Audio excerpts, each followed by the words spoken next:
She made a bold pivot during COVID, leaving a corporate consulting career to build a business from the ground up alongside her brother. The business has also gained national attention, including a feature on a Gordon Ramsay show, girl. Yes.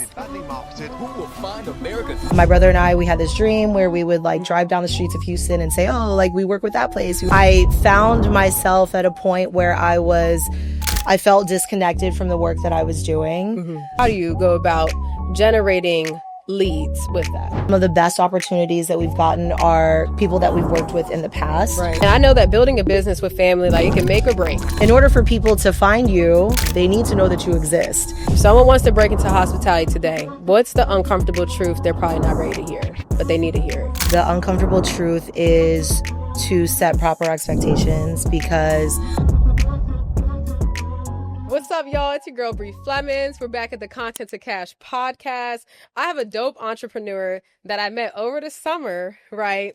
That's so, first of all, your hospitality. Thank amazing. You. Thank you amazing. So much. You're so dope, Chuan. You're so dope. Thank you for coming on here. Thank you for having me. Because I know you're busy. Excited to be here. Yes. We're all busy. So thank you for taking the time to speak to me. So, y'all, Chuan is an entrepreneur with a background in sales and business development, something that we often struggle with as founders, you know.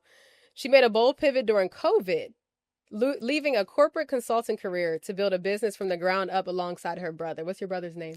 My brother's name is Sean. So Sean and Chuan, because our parents hate us. And then what's your last name, just for LinkedIn? And Liu. Liu. And we'll make sure we put it in the description. What began as a leap of faith has grown into a thriving hospitality-focused brand, now serving more than 40 of Houston's top restaurants, bars, and nightclubs.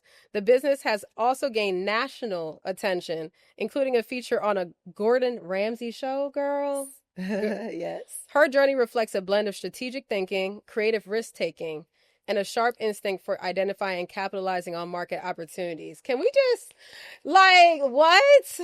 Thank you so much. You know what got me during COVID? Yes, during COVID. Wow. Yeah. Were you scared? I think COVID was such a scary time for everybody. Devastating for a lot of people. Mm-hmm. And I think because of that, it really made me realize, I mean, we all live knowing life is short. Nobody's guaranteed tomorrow. But I think COVID was a time where that really, really hit home for me. Yeah. So I was very fortunate to still be employed. Yeah. And I found myself at a point where I felt disconnected from the work that I was doing. Mm-hmm. I know people always talk about the Sunday scaries, where Sunday comes and you kind of have that dreading feeling of, I got to go to work tomorrow. I got to do this. I got to do that. And I think for me, the Sunday scaries started happening on Saturday, and then sometimes it would happen on Friday. And I got to a point where I just thought, life is short. I don't know if I'm going to be here a week from now, a month from now, a year from now. And so I wanted to be able to spend my life doing something that I really wanted to do. So that was kind of the catalyst for me to take my life off of autopilot, cruise control, autopilot, and to really just be intentional about it. I love that, because sometimes I often feel like people want to do something. It's want, but you actually did it. You actually did it. So let's take a step back, because even with the bio, people still might be thinking, hey, okay, but what exactly is it that she does? So let's give an example. Give us one of your last few projects that you did in Q4. Walk us through, if someone was a potential customer, what you could do for them, right? I started a business with my brother. It's a small business that we essentially specialize in premium ingredients for bars and restaurants. Mm-hmm. So for establishments that really care about quality, mm-hmm. Maybe it's that you don't necessarily have the resources, or it doesn't make sense for you to do prep in-house, mm-hmm. or maybe you are looking to experiment with certain things, mm-hmm. That you don't want to invest too much of your own labor into. Mm-hmm. We would essentially provide that for you. That's right. Okay. Take it on. A project that we did in Q4. So I know I went to your Duce event. You did, yeah. So, well, so Duce isn't really like I don't like formally work with them. Oh, okay, got you. Yeah. So, I'll say this. We've been in business for 4 years. Primarily, our goal was to start as more of a wholesale business. Right. So my brother and I, we had this dream where we would like drive down the streets of Houston and say, "Oh, like we work with that place, we work with that place." Right. And that has been great. So I would say, as of now, most of our business, I'd say 75-80% of our business has been wholesale B2B. And we've learned over the last 3-4 years being in business that it is incredibly hard to scale that way.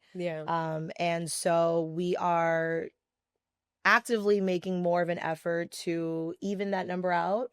So to also cater to more cocktail enthusiasts, home bartenders, people who want to be able to go out for a good drink, but then also enjoy a good drink at home, and they like the craft of making it at home. Right.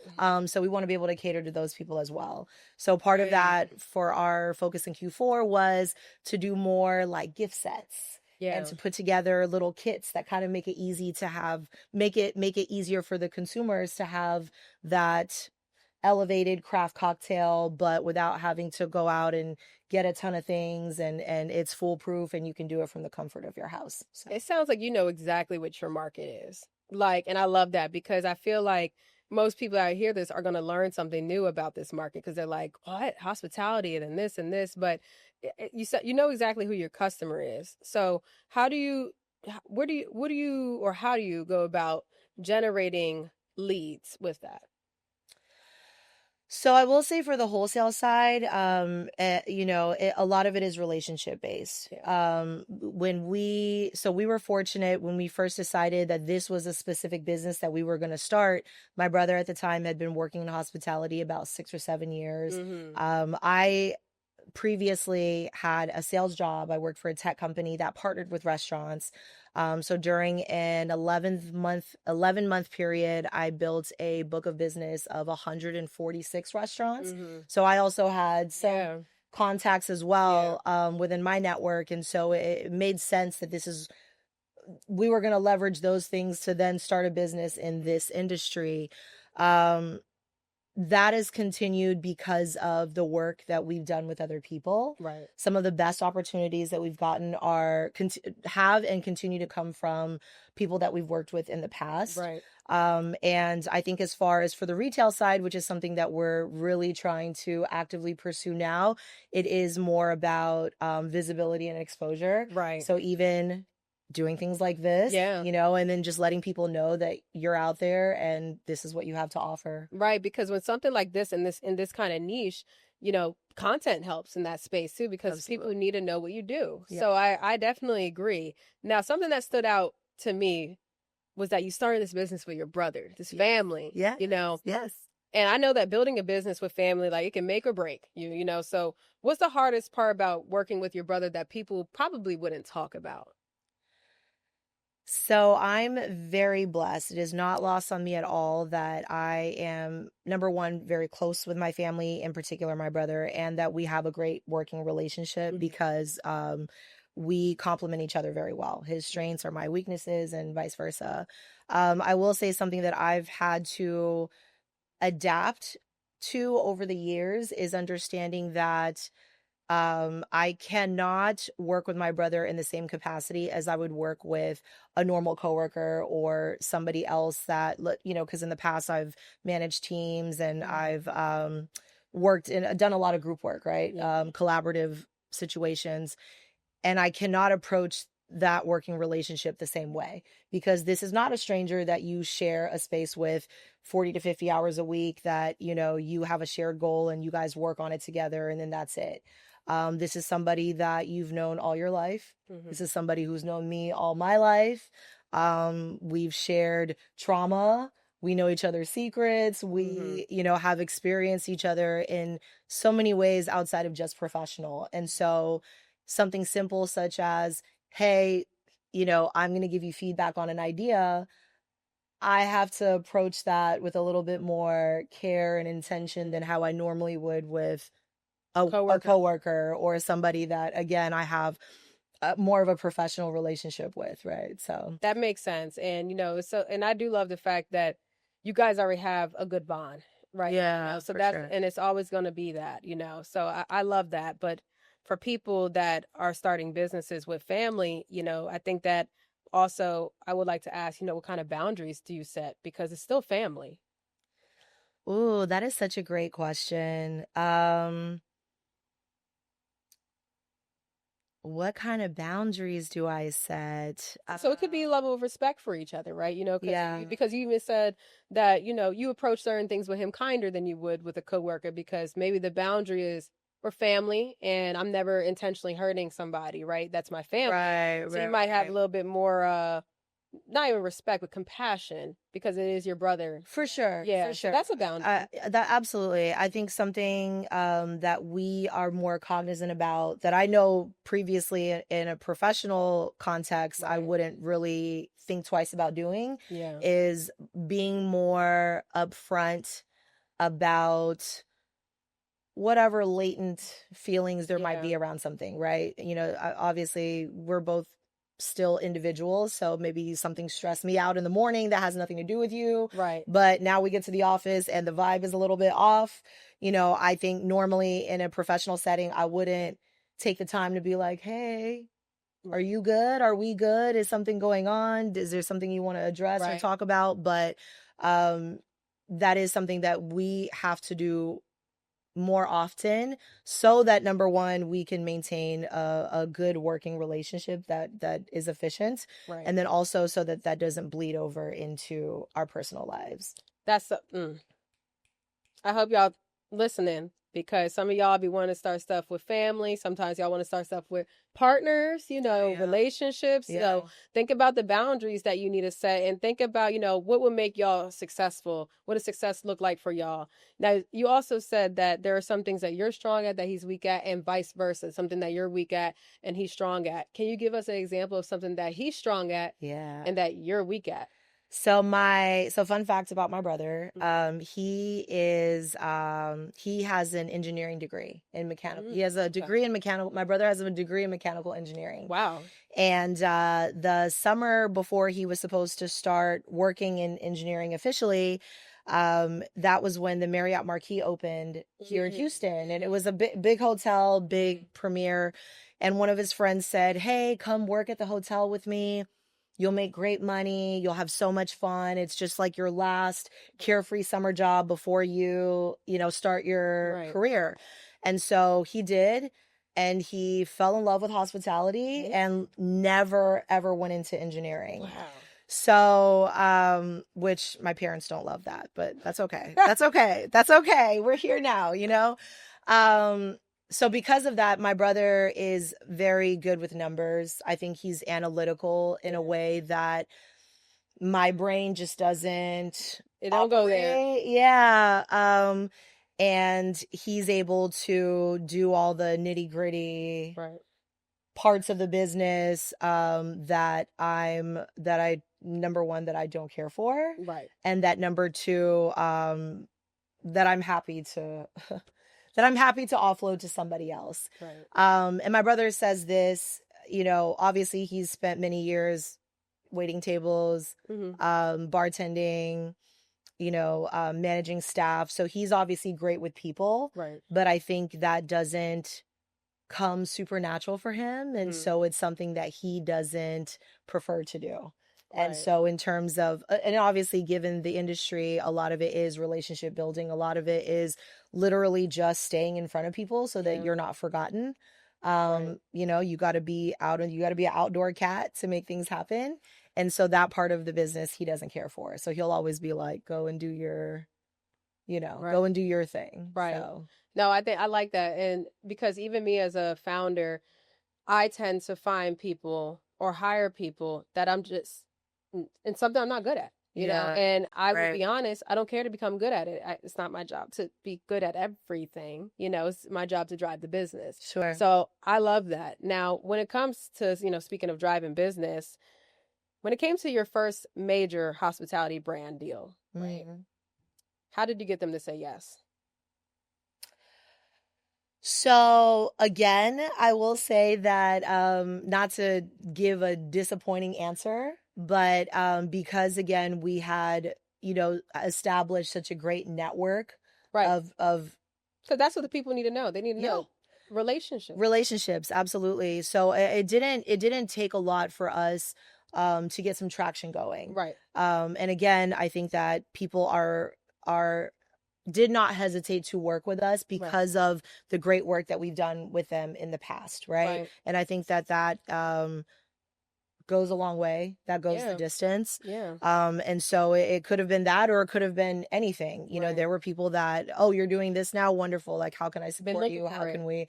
Yeah, absolutely. And so I would recommend for anybody who is looking to start a business or to get something going, take a step back and just kind of reevaluate where you have connections, you know, where you can leverage your resources, and then is there a problem within that realm that you can help to solve? But I say that with a caveat, which is to make sure that, because I'm a big believer that not everything has to be monetized. And so I think a part of it also is, you know, is this something that you can stay passionate about, even when it gets a little, even when the fuzzy part of it fades, you know? That's a hit. That's a bar, because it happens, y'all. It happens, you know. But let's take a step back first, because I want y'all to understand what she said, you know, in these terms. So number one, it's not like she went on LinkedIn and got all these bought leads and all that stuff. Like, she didn't just network up, you know, she networked across, you know. So something that I often feel like, and this is going to be my goal this year, we often have this idea and we want to actually start this business and actually get leads and get sales and revenue, but you need to start looking at what you have right now. Right. Who do you have around you? You know, prior to me starting Jems Social, which is the influencer marketing platform, I did work at marketing agencies in the past. Okay. I had connections in the past from doing, you know, whether it's referrals or whatnot. And I also used to DJ. So similar, I had hospitality connections, which often look for influencers. I also had private connections. I had connections everywhere because I DJ'd for almost everything, open format DJing. So with that being said, the first people I went to when I launched my app was my previous customers that I worked for. Now, because I was at a marketing agency, we did have NDAs. I did not reconnect with anybody, just put it out there I don't do faulty business, but for those that I didn't have an NDA with, that I still have great relationships with, I just let them know what I was doing. And they were like, oh, I'm going to be a customer. Let me know. Sign up. I'm going to sign up on the wait list. So please, y'all, network across, because you might have 6 figures, or even in 5, and don't sleep on 5 figures either, but you might have a couple $1,000s a month that can come in revenue just from the people that you already know. And you're just your ego is blocking you for just letting them know the pivot you made. Absolutely. So shout out to you for actually networking across. And then I'm going to also assume that because of the good work you do, that might help with referrals too. Oh, absolutely. Right. Absolutely. Right. Yeah. Now, what was a skill set that you did take from the corporate world that did help you scale your business, though? Outside of your personal relationships, right? What other skill sets did you bring into your business that helped you scale? So I would say a skill set that I brought from the corporate side was setting systems. Setting systems. We're gonna get into that. Yeah. So I think, you know, when you start your entrepreneurial journey, you wear all the hats and everything seems the most pressing, right? And so you kind of run around all the time, putting out fires, you know, doing your best to get through your checklist. And frequently you work 12, 13-hour days. At the end of a day or a week, you're kind of like, damn, well, what did I actually do? Yeah. You know, what are the things that I spent time on that moved the needle? Right. And that will happen if you don't have systems in place. And so that was us for, I'm ashamed to say, probably way too long. Me too. Yeah. Me too. Yeah. That's this year systems are in place. Yeah. And what systems are you putting in place starting this year that you know will help you scale? So again, with us focusing a little bit more on the retail side of it, Okay. I think retail is a lot more competitive, right? So we're not now just competing with other options within the industry for solutions. It's everything, you know. So even if you're doing email marketing, I'm competing against massive Fortune 500 companies that have dedicated professionals that do that, right? And you do have to always kind of stay top of mind with your customer. You can't just rest on your laurels that, oh, if I make a good product and I provide a good service, then people will automatically think of me.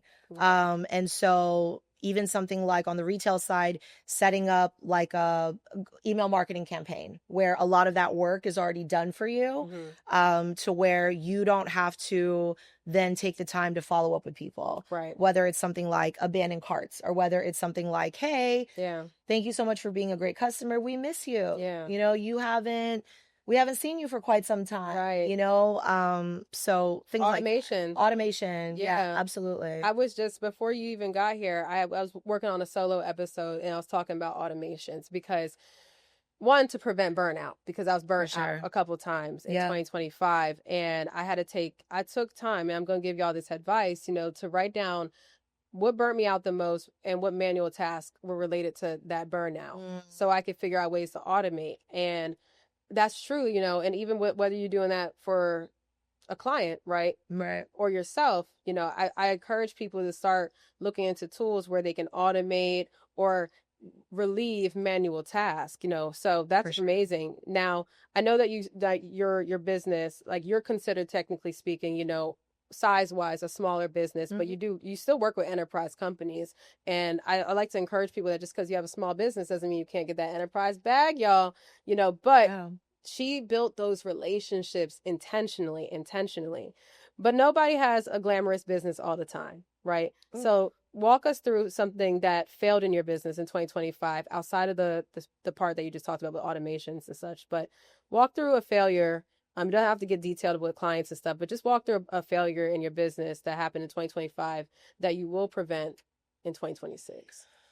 So a failure that we and this is something that we had realized for some time, but I think 2025 is where it all converged and we were like, wow, this is really holding us back. Hand in hand with what you were saying about automating certain tasks. I think when you are a startup, you're so used to being scrappy and you're so used to being resourceful. And a big part of it is in the beginning, you don't have, you know, we bootstrapped our business financially. And so you don't have resources, you don't have money, you don't have help. All you have is time. And so as a result of that, whatever has to be done, you just think, I'm going to learn how to do it and I'm going to do it myself. And so that scrappiness is great, but I think you get to a point where the demand grows, your business grows, and you just have such a hard time letting go of the things that you don't need to be doing. And so, you know, I remember there was one point where I had fully convinced myself. I was like, oh, I said SEO experts are really expensive. I was like, I could teach myself SEO. Like, I'm just going to be my own SEO expert. And then I had a moment where I had to check myself and was like, you know what, Chuan, like, yes, you can do it yourself, but that does not mean that you have to do it yourself. And, you know, my brother and I are the same worker mentality. There's not any part of our business that we're too good to do. So sometimes it could be, you know, like a very monotonous task that'll burn up 3 hours of our time. And, you know, I think this was a year where we kind of realized, like, we could pay somebody for this. Like, this is not really the best use of our time as business owners, as people who need to focus on, you know, like you said earlier, directing the ship versus, you know, all of the more minor things that you can delegate. So I would say for us, and I think part of the challenge also is that it's a control thing. You think to yourself, nobody's going to do it better than me. Nobody's going to care about my business more than me. And so your first instinct is to want to do all of these things yourself. And then you realize, oh, I'm actually holding myself back because this is not a 2-person operation, right? And if we ever want to grow and operate as a bigger business, we need to bring other people into it. That is real, y'all. Take that time to start thinking about what you need to delegate. And that's so real, especially because, like, again, like the kind of clientele that you attract, like, I know that certain slip ups, having too much or you being burnt out, will cause you to fail on the project. So good for you for recognizing it's time for me to get out of my own damn way. Absolutely. And I'm doing the same thing. I'm doing the same thing. Now, one of your highlights is that you were featured on a Gordon Ramsay show. Yeah, yes. Congratulations. Thank you. But what pressures came from being featured on Gordon Ramsay's show? Well, nobody knew that I was going on the show prior to going because could be legally they couldn't. Right. And when I came back, it was I'll say this. Okay, sorry. I'll say this. Let me start over with that. I'm gonna take that question in a bit of a different direction. Yeah. So, going on the show was a great experience. Yeah. But it also made me realize my shortcomings as a business owner. So people always say that your entrepreneurial journey is basically a fast track to your like self-discovery journey. And I really fully realized that when I got back from doing the show, because I've always had challenges around being seen, right? And it's the fear of being seen and being perceived. And I'm obviously not shy, but I was never really comfortable with a lot of attention. And so even when my brother and I first started our business, both of us kind of went into it with this mentality of, well, if you just put your head down and do the work and you do good work, then that'll speak for itself. And we just don't live in that kind of world anymore. Right. Visibility is key. Yeah. In order for people to find you and to find what it is that you're doing and to get on a board with that, they need to know that you exist. Yeah. And so coming back from the show, obviously there was a lot of attention, more attention than I really was comfortable with. And so that was a personal adjustment that I really kind of had to make, which was being comfortable with the idea of other people seeing me, other people learning about the business, and whatever perceptions they have, that's really none of my business. You know what I mean? So No, I completely get it. And thank you for being transparent, because there are a lot of people that really aren't comfortable with that level of visibility. Yeah. But you did challenge yourself, something that you're not comfortable with, but you still did it. You know what I'm saying? Like, and that's why I do like to hear, because I'm in the year of doing the things that make me uncomfortable. I'm excited to see by the end of the year what my ROI is on that, so that's amazing. As we're wrapping up, my last question to you is, if someone wanted to break into hospitality today, okay, and I want y'all to listen to this, right? Because I'm not here to sugarcoat shit. If someone wants to break into hospitality today, what's the uncomfortable truth they're probably not ready to hear, but they need to hear it? If somebody wanted to break into hospitality today, I would say the uncomfortable truth is to set proper expectations, because hospitality as an industry across the board, and it doesn't matter whether you work on the corporate side or whether you're the restaurant bar owner or whether you're a bartender, it is a labor of love. Yeah. It is a labor of love. You'll meet a lot of amazing people. You'll have great times. Yeah. And that's wonderful. And some parts of it are very glamorous and fun, but also it is physically demanding. A lot of the work is thankless. And as far as industries go, it's not exactly the most stable one. And so, again, I would say just set proper expectations. That's real. That is so real. And as someone who, you said it's different sides of hospitality, I was a DJ in that space, and I can agree it's very volatile, but the relationships I have made from it have been great. But you're right, so set those proper expectations, y'all. Chuan, thank you so much. Thank you. Thank you so much for coming on the podcast, because I often don't get to speak to people in the hospitality space, but yet it's a space that a lot of people try to get into, you know. So thank you for setting like those expectations, giving us quality advice. And my goal is everyone I have on a podcast in January, I want to bring back at the end of the year and see how we're going to do it. We're going to do a flashback and hold you accountable and make sure that you set those systems, set expectations, and are carrying those same boundaries that you said you were going to set here. So okay, very thank cool. you so much. Thank you. All right, y'all. Where can we find you? You can find me on all the socials. Business is Levels with an S of Grandeur, GRANDEUR. That's a mouthful. Right. And personal? Yes. Personal? Okay. Yes. And my personal Instagram is Loserville, LIU, like my last name, SERVILLE. And then I'm on LinkedIn and all of that. So make sure y'all send her a connection on LinkedIn. Make sure you follow her. And if you're in the hospitality space and you're looking for something that Chuan could offer, you know, reach out, please. Because, hey, are you taking clients? Always. So always. Now's the time to start getting those relationships together. So thank you so much. Thank you.